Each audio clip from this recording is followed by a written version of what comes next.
আজকে তোমাদের কাছে নিয়ে চলে এসেছি টক ঝাল একটা আচার। এই আচারটাই তোমাদের সাথে শেয়ার করছি কিভাবে বানালাম, পুরো ভিডিওটা দেখো।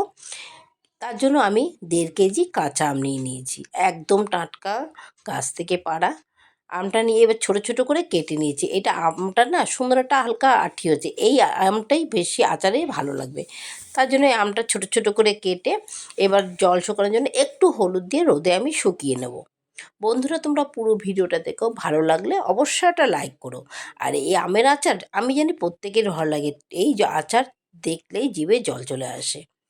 রোদে দিয়ে শুকিয়ে নিয়েছি। এবার আমি কিছু শুকনো লঙ্কা, মৌরি, ধনে, সর্ষে আর পাঁচফোড়ন ভেজে নেব। বন্ধুরা, এই মশলার ভাজার গন্ধতেই কিন্তু আশেপাশে লোকেরা জানতে পারবে যে ওই বাড়িতে আচার হয়েছে। এত সুন্দরই একটা মশলা ভাজার গন্ধ বেরোয়। এই ভাজা মশলাতেই বোঝা যায় যে ওই বাড়িতে আচার হচ্ছে, মানে কোনো কিছু একটা হচ্ছে। এত সুন্দরই একটা মশলা ভাজার গন্ধ। আমার মশলাটা ভাজা হয়ে গেছে, দেখো সুন্দর একটা গন্ধ বেরিয়েছে। এবার আমি দিয়ে দিচ্ছি সর্ষের তেল। কিছু সর্ষের তেল দিয়ে এবার আমি দেব পাঁচফোড়ন। বেশি তেল লাগবে না এটাতে, অল্প তেলেই যথেষ্ট। এবার আমি পাঁচফোড়ন দিয়ে ওই যে আমটা যে আমি রোদে শুকিয়ে রেখেছিলাম, একটু কিন্তু জল নেই, এক বিন্দু জল নেই, ওই আমটাকে আমি এখন এই তেলের মধ্যে ছেড়ে দিচ্ছি। পুরো আমটা তেল দিয়ে এবার আমি দেবো কাঁচা লঙ্কা। একটু বেশি করেই কাঁচা লঙ্কা দিয়েছি, যেহেতু এটা টক ঝাল হবে তার জন্য একটু বেশি করেই কাঁচা লঙ্কা দিয়েছি। দিয়ে এবার নাড়াচাড়া দিয়ে এবার দেবো আমি পরিমাণ মতো লবণ। লবণটা একটু বেশিই দরকার, যেহেতু আমটা মারাত্মক টক, তার জন্য একটু বেশি করে লবণ দিয়েছি। দিয়ে দিলাম কাশ্মীরি লঙ্কার গুঁড়ো আর শুকনো লঙ্কার গুঁড়ো, আর দেবো হলুদ। এইবার এটাকে ভালো করে নাড়াচাড়া করব। যখন একেবারে সুন্দর আমটা সিদ্ধ হয়ে আসবে তখন মশলা দেবো, কিন্তু এবার ভালো করে এটাকে নাড়তে হবে।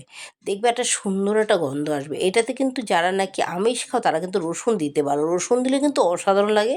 আমি রসুনটা দিইনি, যেহেতু আমার নিরামিষের দিনে দিয়ে এটা খেতে হয়, তার জন্য আমি দিইনি রসুনটা। রসুন দিলে কিন্তু সত্যি দুর্দান্ত লাগে এই আচারটা খেতে।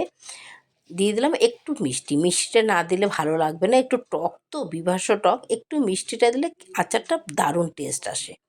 তার জন্য একটু মিষ্টি দিয়ে দিয়েছি। এবার এটাকে ভালো করে নাড়বে।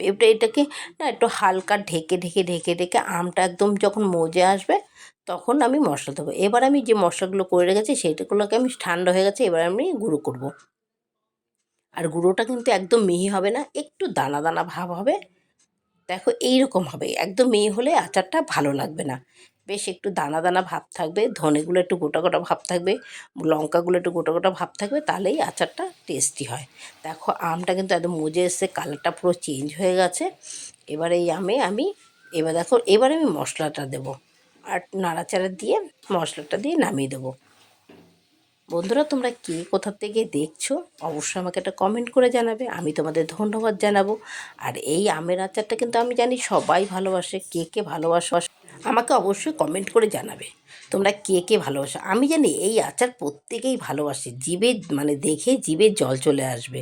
আচারটা এমনই একটা জিনিস, মানে এই টক দেখলে কারোর জিভে জল আসে না এই কথাটা কেউ বলতে পারবে না যে আমার জিভে জল আসে না। দেখো আমি দিয়ে দিলাম, আমটা ভালো মতো মজে গেছে, আমি দিয়ে দিলাম মশলাটা। এবং মশলাটা ভালো করে নাড়াচাড়া করে দেখবে একটা সুন্দর একটা গন্ধ, টকে ঝালে আর তোমার এই মশলাতে একটা মানে এত দারুণ একটা গন্ধ বেরোবে না, ওই গন্ধতেই না জিভে জল চলে আসে।